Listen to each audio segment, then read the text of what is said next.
Zayn al-Abidin, Risalat al-Huquq. And in Risalat al-Huquq there's one particular right, the right of the father. وَأَمَّا حَقُّ أَبِيكَ فَتَعْلَمْ أَنَّهُ أَصْلُكَ وَأَنَّكَ فَرْعُهُ وَأَنَّكَ لَوْلَاهُ لَمْ تَكُنْ فَمَهْمَا رَأَيْتَ فِي نَفْسِكَ مِمَّا يُعْجِبُكَ فَاعْلَمْ أَنَّ أَبَاكَ أَصْلَ النِّعْمَةِ. Do you know what Imam says?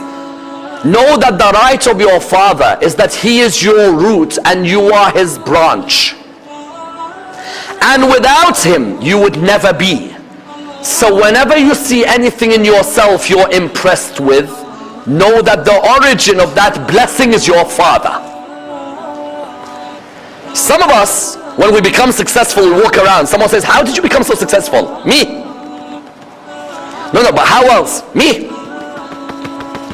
No, but you got those degrees and everything and the big business. How did you become successful? Me. How about your father? Yes, he was a good man. Me. Imam Zayn al-Abidin says, know that the right of your father is you're his root.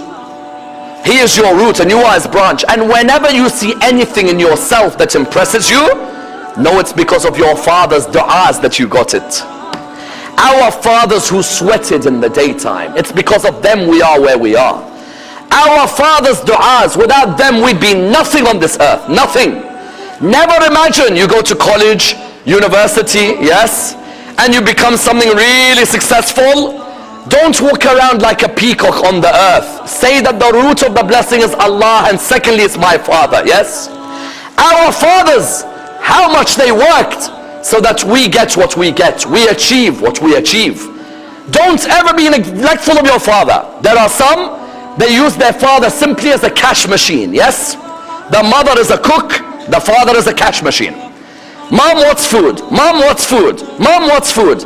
Dad, I need money. Dad, I need money. Dad, I need money. There's no meaningful conversation. How are you, Dad? How's your health? I hope you're well. How's everything been? Joke, laugh, enjoy. Your father's not going to live on this earth forever. Don't just look at your father as a cash machine for you in your life. Look at your father as the root of your blessings on this earth. Every success that you have is because of that father. And that's why Imam, do you know what Imam says? Imam Zayn al-Abidin says something very interesting. He says there are 4 rights your father has over you. The first of them, never call him by his name. Today, wallah, I see people, sons, he calls someone, hey Muhammad. You're like, oh, who's Muhammad, your brother? He says, no, my dad. Number 1, you don't call your father by his name. Number 2, never walk in front of your father in a gathering. Let him go in, then you. Some of us, when we come home, when we get out of the car, we've run inside, remote control, watching, sitting. The father's outside, the poor man with the shopping bags. Some of us, when we come into the mosque, we're with our father together, then we walk in before him. No, Imam says your father always walks in ahead of you. Number 3, and quite beautifully, don't sit down in a gathering until your father sat down. When your father sits, then you sit. I remember one famous speaker, his son, I would always see him when the dad is walking to Mimbar, about to give lecture. Wherever the son is in the crowd, he'll stand. Until the dad sits, then he sits where he is.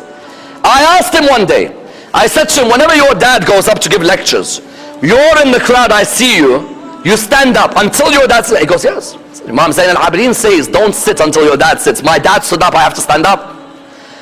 When my dad then sits, only then I sit. Number 3. Number 4, the most important.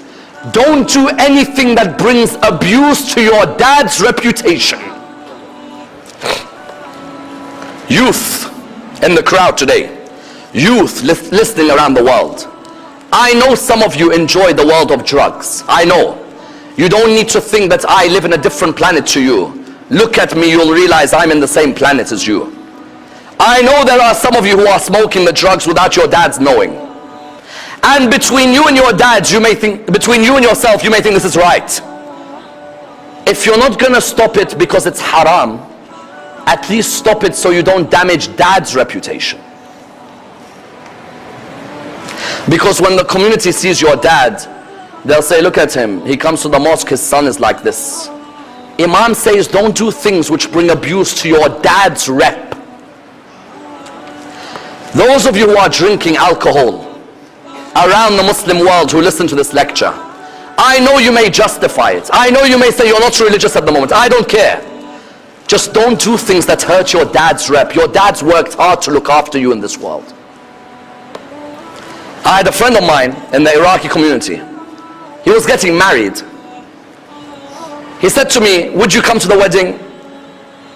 Now you know, people like myself, we're only invited to nikah. No one invites us to receptions. I don't know why. They always invite me to the boring events. I get invited to the nikah. I hear next day there's a great reception, no one ever invites me. Why? Said Ammar sees what's going on in the reception, he's not going to be happy. Okay. Allah sees, don't worry. My friend came up to me and said, listen, it's my wedding, I want you to be there. I said, Habibi, you know, I don't really attend weddings at all. He said, give me a piece of advice, I beg you, just one piece. I said, you may get a lot of pressure from your friends to play music in your wedding. Don't start the first day in haram of your marriage. Start in obedience to Allah. He said to me, why? I said, is your dad going to be at the wedding? He said, yes. I said, your dad might smile when you guys are all dancing. Deep down he's hurt. I said, can your dad invite his Maulana friends to the wedding? He said, no, he's not going to. I said, why? He said, because he knows what we're going to get up to is going to be embarrassed. I said, so don't embarrass your dad. Save his reputation. This whole wedding day is because of your dad's juhud for you. Your dad's struggles for you. You know what he said to me? He said he had the wedding. Afterwards I asked him, how was it? He said, everyone was telling me, put some music, let's dance, put some DJ, let's dance. He said, wallah, I remembered your words. I could see my dad sitting in the wedding. I said to him, no music in my wedding. No way. No way. There is not going to be any music. This is my wedding, my father. I'm not going to damage his reputation. I'm not going to have the whole community saying, this is what his son does. Now that person is happily married with a beautiful daughter. Fantastic marriage. And whenever he sees me, he tells me, that day I started in halal, yes, until now I see the rewards of my marriage. And others who started in haram, their marriages went really shaky. Therefore, what do you find? You find that the fourth one is what? Don't bring that which brings damage to your dad's rep. Yes, you may enjoy, but Imam Zayn al-Abidin says what? The fourth right of your father is you don't bring something that damages the rep.